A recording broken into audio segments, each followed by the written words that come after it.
You're welcome back to Business Life, and we start with our summaries. And registered mobile money accounts across the three major telcos have for the first time outstripped the country's total population. And it appears the trade war between Turkey and the U.S. continues as the U.S. has threatened to impose more economic sanctions on Turkey if it does not free a detained American pastor. We have the details coming up.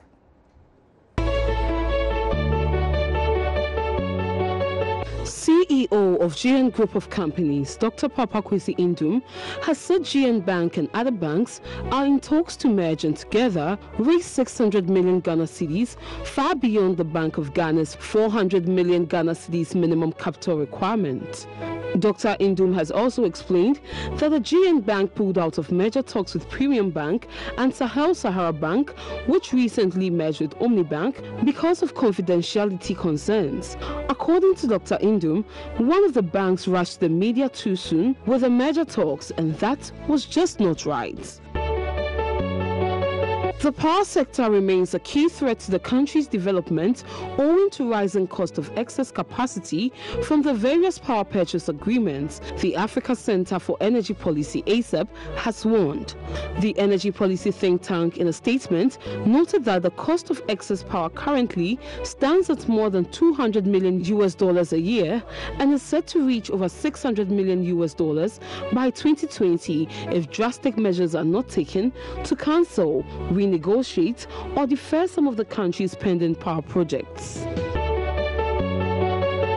Registered mobile money accounts across the three major telcos have for the first time outstripped the country's total population, a development that portends future growth in the mobile money space. Latest data from the central bank shows that the registered number of mobile money accounts increased from 21.36 million in June 2017 to 29.99 million in June 2018, which represents an increase of 40.40% over a one-year period. Given Ghana's population of 29.61 million, there are currently 374,253 more registered mobile money accounts than citizens, a huge increment in the number of subscribers since 2012. Walmart delivered its best U.S. sales growth in more than a decade, and digital sales surged 40%. Some analysts were worried that growth in Walmart's numerous digital operations, including Jet, ModCloth, and Moosejaw, as well as Walmart.com, was starting to slow. But a stellar earnings report released on Thursday may put those fears to rest. Moody's lead retail analyst, Charlie Oshia, called it a banner quarter on multiple fronts. Hundreds of Google employees have written to the company to protest against plans to launch a censored search engine in China. They said the project raised urgent moral and ethical questions and urged the firm to be more transparent. Currently, we do not have the information required to make ethically informed decisions about our work, they added. Google, which has never spoken publicly about the plans, has however assured its employees that they are not close to launching a search product in China. The U.S. has threatened to impose more economic sanctions on Turkey if it does not free a detained American pastor.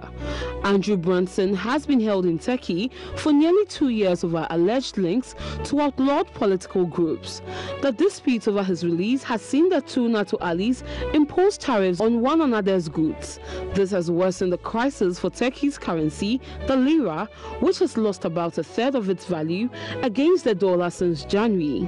The crisis has prompted widespread selling in other emerging markets, sparking fears of a global crisis. The lira staged a small recovery, but that is threatened by a fresh tweet from U.S. President Donald Trump.